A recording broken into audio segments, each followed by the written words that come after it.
Shenna stands up from her cover to observe their swift retreat. She calls out to the remaining few below. Is everyone all right?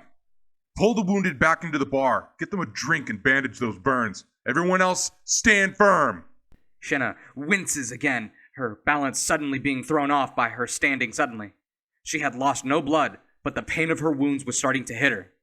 Shenna almost falls off the balcony, but shakes her head and grabs the door frame to keep herself steady. Below, 2 Chedians were pulled into the bar, both with critical injuries. You all don't need to stay.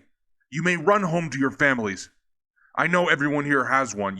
You won't shut up about them all, she exclaims, reloading her weapon swiftly. Ye's correct. Me bloods be here, among the yous. Never trades for nothing. I's rot in the earth before I's given tat up. The Brahmin takes off his leather vest and tosses it to Shenna. She obtains the vest, which was much larger than her own frame, and dons it quickly to cover her nudity up. The vest smelled like sweat and blood. It covered her more like a cape than an actual article of clothing. Thank you. We should barricade the whole courtyard to make it really hard for... Shenna is cut off as a bolt of purple plasma shreds the Brahmin's face at the jaw, the bolt itself bouncing off his skull wildly with a whipping noise as it flew high into the clouds above. The Brahmin fell over before her, quickly defeated, and Shenna lets out an anguished cry. Gia! You insolent dog! Why can't you just leave us alone?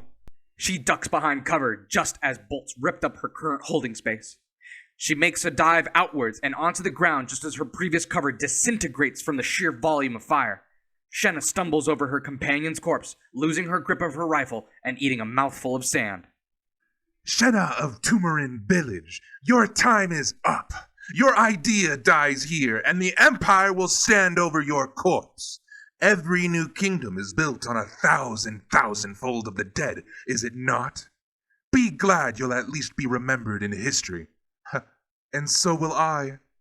Gia quickly slams down on his boxer, killing 2 more of Shenna's men with only 2 shots, diving behind cover, but very quickly raising the cover with him as he charges directly into the bar with the barricade lifted into his arms.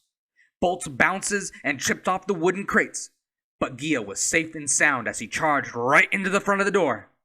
Shenna quickly makes to her feet and obtained her weapon to chase Gia into the bar. She heard screams of terror as bursts of purple light filled her bar.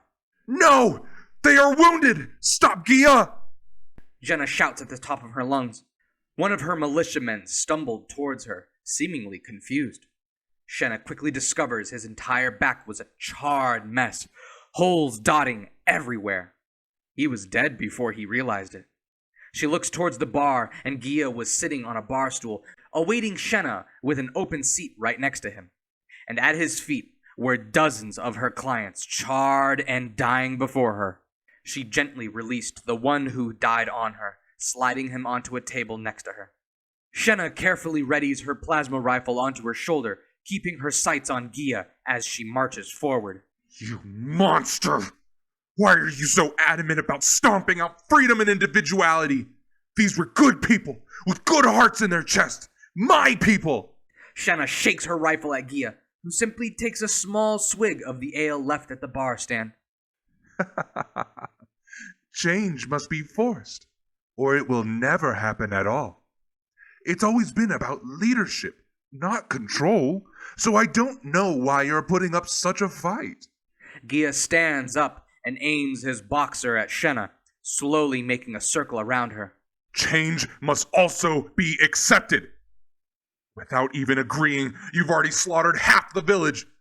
If this is what the Empire offers in means of change, I want to hold on to my tradition. If stopping you means stopping the Empire.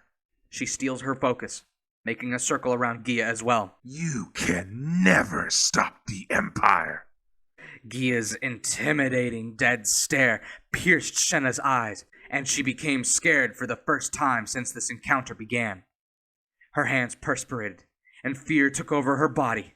She could feel her grip loosening around her weapon. She was going to surrender. Just as the weapon began to droop low, a battle cry sounded off behind Gia. The Brahmin leaps forward, latching onto Gia with all his might and throwing the entire man through the wall back outside. Gia shouts in pain as wood rips up his skin and he lands somewhere outside in the courtyard. His boxer leaves his grip as well, leaving Gia completely defenseless. Guards, open fire on the big one! Gia's stance was still on the ground in the prone, and the Brahmin came before Gia with vicious intent. The Brahmin's face had been completely opened up by the plasma bolt, leaving darkened bone and charred flesh hanging on his lips, which terrified Gia. He thought he was looking at an undead Ceolan.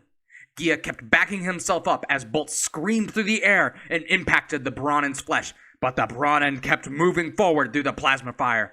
With his arms outstretched, the Brahmin grips onto Gia's collar and pulls him up to his face. You ne'er be a winner if ye ain't willing to rot. The Brahmin feels the bolts of plasma ripping up his arms and back, multiple bolts flying straight through and bouncing off the ground.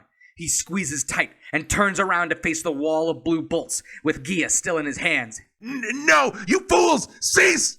Gia takes a bolt directly to his back, blowing his chest wide open onto the Brahmin's face.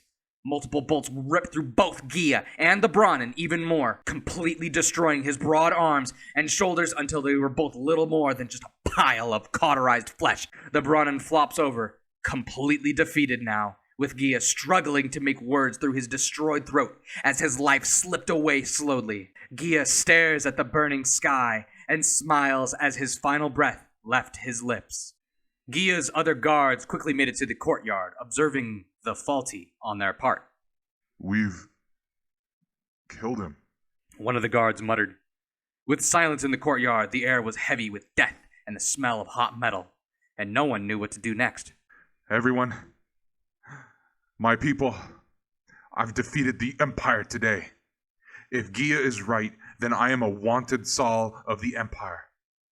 Go now, dogs of the Empire. Your master is severed from your leash.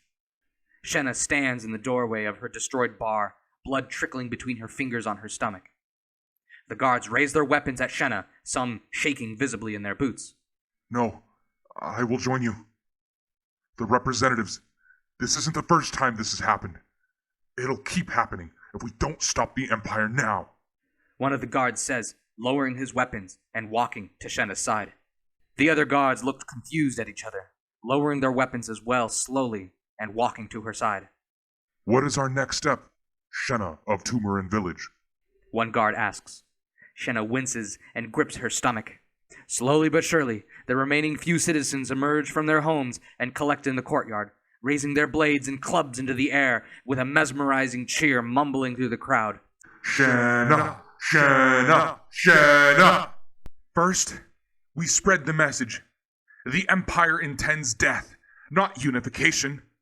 Gather under the banner of freedom, and we shall show these loyalist dogs how hard they will have to fight to snuff out the spirit of freedom. Go! Go! Shenna waves her hand about, and a few from the crowd quickly make it away. In the recordings of official history, the Civil War would be the first recorded event of the first Eon. Thousands of lives would be lost at the idea of continued perseverance, of freedom and individuality.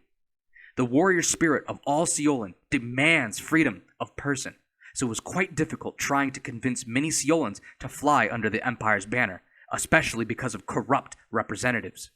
This unrecorded event would be the unofficial beginnings of the Civil War, started by an angry representative and a pissed-off bar owner. Greetings, travelers! The story of sworn enemies follows the separatist Shenna of Tumarin Village and the loyalist representative Gia, both vying for the grounds for their own authority. In a few short battles that would ensue afterwards, the separatist movement would be crushed by the overwhelming masses of loyalist fighters, and thus the Ceolan Empire would form under the black, white, and green banner, with the death of separatist leaders.